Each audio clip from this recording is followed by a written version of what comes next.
Imam Bonjol lahir di Bonjol, Luha Agam, Pagaruyung pada 1772. Beliau wafat dalam pengasingan dan dimakamkan di Lota, Peneleng, Minahasa, 6 November 1864. Beliau adalah seorang ulama, pemimpin dan pejuang yang berperang melawan Belanda dalam peperangan yang dikenal dengan nama Perang Padri pada tahun 1803 sampai 1838.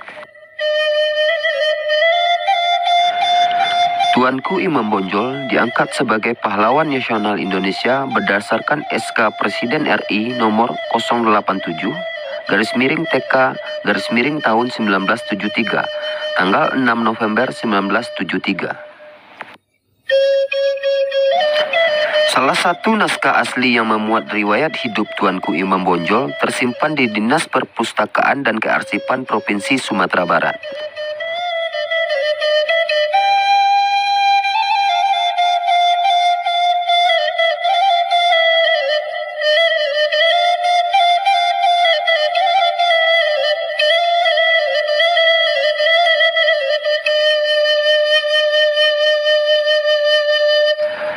Masa muda Tuanku Imam Bonjol.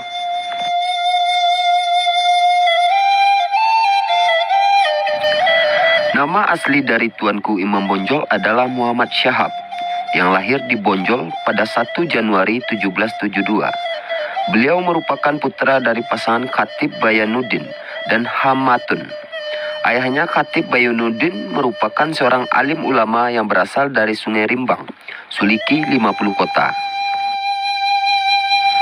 Ibunya Hamatun dan pamannya Syekh Usman adalah perantau bangsa Arab yang datang ke Alai Ganggomudi dan diterima masuk ke dalam tatanan adat Minangkabau.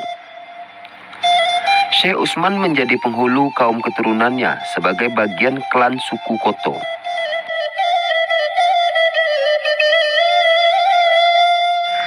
Setelah dewasa, beliau menjadi ulama dan pemimpin. Muhammad Syahab mendapat gelar dari masyarakat setempat, yaitu Peto Syarif, Malin Basa, Datuk Bagindo Suman, dan terakhir Tuanku Imam. Tuanku Imam Bonjol tidak terlibat sejak awal dalam Perang Padri. Ia baru dapat terlibat setelah Tuanku Nan Receh dari Kamang, Agam, sebagai salah seorang pemimpin Harimau Nan Salapan, menunjuknya sebagai imam atau pemimpin bagi kaum Padri di Bonjol. Ia akhirnya lebih dikenal dengan sebutan Tuanku Imam Bonjol.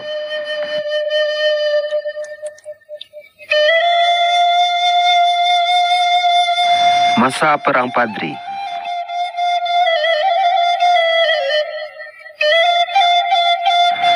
Perang Padri meninggalkan kenangan heroik sekaligus traumatis di ranah Minangkabau. Selama sekitar 18 tahun perang itu, 1803 sampai 1821, umumnya yang berperang adalah sesama orang Minang dan Mandailing atau Batak.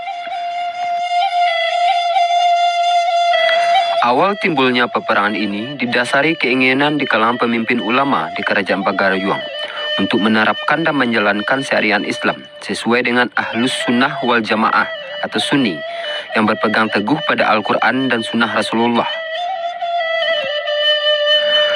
Pemimpin ulama yang tergabung dalam Harimau Nan Salapan meminta Tuanku Lintau untuk mengajak yang di Pertuan Pagaruyung berserta kaum adat untuk meninggalkan beberapa kebiasaan yang tidak sesuai dengan Islam. Dalam beberapa perundingan tidak ada kata sepakat antara kaum Padri, penamaan bagi kaum ulama, dengan kaum adat. Seiring itu di beberapa nagari dalam Kerajaan Pagaruyung bergejolak, dan sampai akhirnya kaum Padri di bawah pimpinan Tuanku Pasaman menyerang Pagaruyung pada tahun 1815 dan pecah pertempuran di Kota Tangah dekat Batu Sangkar. Sultan Arifin Muningsyah terpaksa melarikan diri dari ibu kota ke Kerajaan Lubuk Jambi. Pada 21 Februari 1821, kaum adat secara resmi bekerja sama dengan pemerintah Hindia Belanda berperang melawan kaum Padri dalam perjanjian yang ditandatangani di Padang. Sebagai kompensasi, Belanda mendapat hak akses penguasaan atas wilayah Darek atau pedalaman Minangkabau. Perjanjian itu dihadiri juga oleh sisa keluarga dinasti Kerajaan Pagaruyung di bawah pimpinan Sultan Tangkal Alam Bagagar yang sudah berada di Padang waktu itu. Campur tangan Belanda dalam perang itu ditandai dengan penyerangan Simawang dan Sulit Air oleh pasukan Kapten Govinet dan Kapten Dienema awal April 1821 atas perintah Residen James Dupuy di Padang. Dalam hal ini, kompeni beralasan melibatkan diri dalam perang karena diundang oleh kaum adat. Perlawanan oleh pasukan Padri cukup tangguh sehingga menyulitkan Belanda untuk menundukkannya. Belanda melalui Gubernur Jenderal Johannes van der Bos lalu mengajak pimpinan kaum Padri yang kala itu telah dipimpin oleh Tuanku Imam Bonjol untuk berdamai dengan maklumat Perjanjian Masang pada tahun 1824. Hal ini karena pada saat bersamaan Belanda juga kehabisan dana dalam menghadapi peperangan lain di Eropa dan Jawa, seperti perang di Penogoro. Tetapi kemudian perjanjian ini dilanggar sendiri oleh Belanda dengan menyerang Nagari Pandai Sike.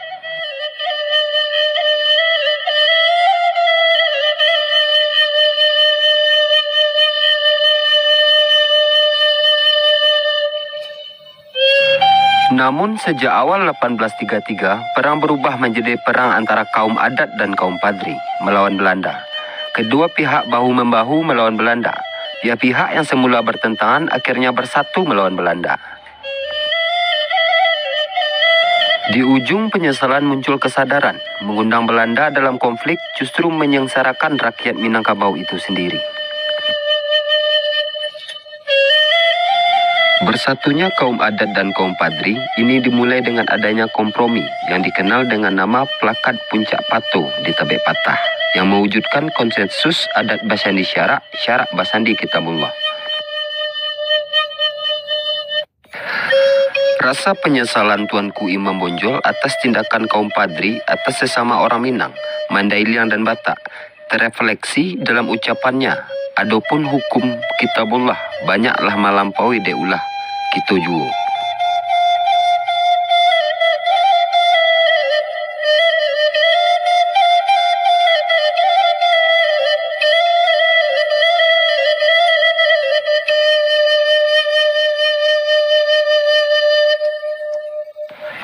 Penyerangan dan pengepungan benteng kaum Padri dibonjol oleh Belanda dari segala jurusan selama sekitar 6 bulan, 16 Maret sampai 17 Agustus 1837, yang dipimpin oleh jenderal dan para perwira Belanda, tetapi dengan tentara yang sebagian besar adalah bangsa pribumi yang terdiri dari berbagai suku, seperti Jawa, Madura, Bugis, dan Ambon. Terdapat 148 perwira Eropa, 36 perwira pribumi, 1.103 tentara Eropa, 4.130 tentara pribumi. Serangan terhadap benteng Bonjol dimulai oleh orang-orang Bugis yang berada di bagian depan dalam penyerangan pertahanan Padri. Dari Batavia didatangkan terus tambahan kekuatan tentara Belanda, di mana pada tanggal 20 Juli 1837 tiba dengan kapal Perle di Padang, Kapitan Sininghe, sejumlah orang Eropa dan Afrika, 1 sergen, 4 korporal, dan 112 flanker. Yang belakangan ini menunjukkan kepada serdadu Afrika yang direkrut oleh Belanda di benua itu. Kini negara Ghana dan Mali, mereka juga disebut Sepoy dan berdinas sebagai tentara Belanda. Setelah datang bantuan dari Batavia, maka Belanda mulai melanjutkan kembali pengepungan. Dan pada masa-masa selanjutnya, kedudukan Tuanku Imam Bonjol bertambah sulit. Namun ia masih tak sudi untuk menyerah kepada Belanda. Sehingga sampai untuk ketiga kalinya Belanda mengganti komandan perangnya untuk merebut Bonjol, yaitu sebuah negeri kecil dengan benteng dari tanah liat yang di sekitarnya dikelilingi parit-parit. Barulah pada tanggal 16 Agustus 1837, benteng Bonjol dapat dikuasai setelah sekian lama dikepung. Tuanku Imam Bonjol menyerah kepada Belanda pada Oktober 1837 dengan kesepakatan bahwa anaknya yang ikut bertempur selama ini, Na Ali Sultan Caniago, diangkat sebagai penjabat kolonial Belanda.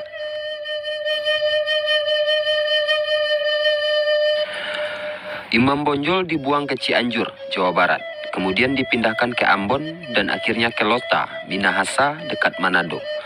Di tempat terakhir itu, beliau meninggal dunia pada tanggal 8 November 1864. Tuanku Imam Bonjol dimakamkan di tempat pengasingannya tersebut. Tuanku Imam Bonjol menulis autobiografi yang dinamakan Naskah Tuanku Imam Bonjol, yang diantara lain berisi penyesalannya atas kekejaman dalam Perang Padri. Tulisan tersebut merupakan karya sastra autobiografi pertama dalam bahasa Melayu, disimpan oleh keturunan Imam Bonjol dan dipublikasikan pada tahun 1925 di Berkeley dan 2004 di Padang. Perjuangan yang dilakukan oleh Tuanku Imam Bonjol dapat menjadi apresiasi akan kepahlawanannya dalam menentang penjajahan. Sebagai penghargaan dari pemerintah Indonesia yang mewakili rakyat Indonesia pada umumnya, Tuanku Imam Bonjol diangkat sebagai pahlawan nasional Indonesia sejak 6 November 1973. Selain itu, nama Tuanku Imam Bonjol juga hadir di ruang publik bangsa sebagai nama jalan, nama stadion, nama universitas, bahkan pada lembaran uang 5.000 keluaran Bank Indonesia 6 November 2001.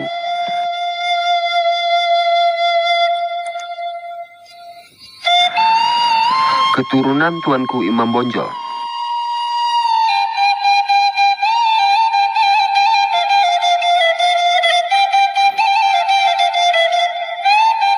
Di antara anak-anak Tuanku Imam Bonjol, yakni Sultan Caniago dan Sultan Saidi, lain ibu Sultan Caniago berasal dari Alahan Panjang, sedangkan ibu Sultan Saidi berasal dari Koto Lawas, Koto Tinggi. Selepas Perang Padri, Sultan Caniago diangkat menjadi kepala Laras Alahan Panjang 1851 sampai 1875. Sementara Sultan Saidi dibuang bersama Tuanku Imam Bonjol ke Manado dan kembali ke Bonjol setelah sang ayah meninggal.